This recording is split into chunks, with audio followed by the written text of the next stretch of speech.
Icing sugar is good for producing the perfect pud, but I've heard it could tackle a much bigger problem. To find out more, I've come to the Quantock Hills in Somerset Morning, Ken. to meet Master Beekeeper Ken Edwards. Now, I heard you're doing something interesting with icing sugar. Yes, we are. We're using icing sugar to count varroa. But to look at that, we need to get you into a bee suit. Varroa is a microscopic mite that only lives in beehives and is recognised as the single biggest threat to bees worldwide. How many bees do you reckon are in this hive? Oh, good 50,000. And although it's a very healthy hive, in there are quite a lot of the parasite that we've got, the varroa. Does every beehive have varroa? Yes. The varroa mite attaches itself to the bee and sucks its blood.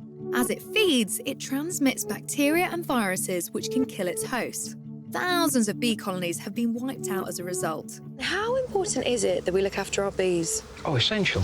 If we don't keep this link in the food chain, we're on to reduced population of bees, which then means that we have less crops. So these little guys are essentially feeding the planet. Yeah, I'm sure they don't realise it, but yeah, they are. Healthy bees are crucial to agriculture as they pollinate 70% of the world's main food crops. But where does icing sugar come in? What do we do? You take up one frame, and there's your icing sugar. And just Now I shake just it. want you to dust it over, yeah. That's it. Keep going down over until they've all had some.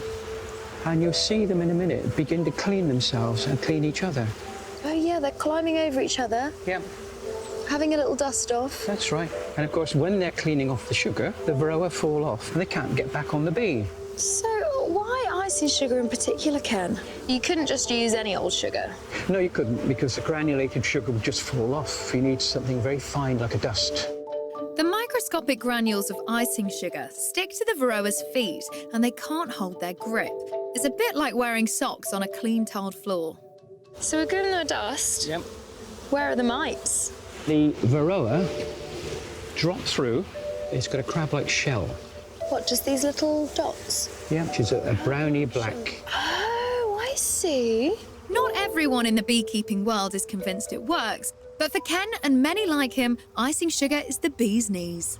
I find that absolutely astonishing. I'll never look at icing sugar the same way again.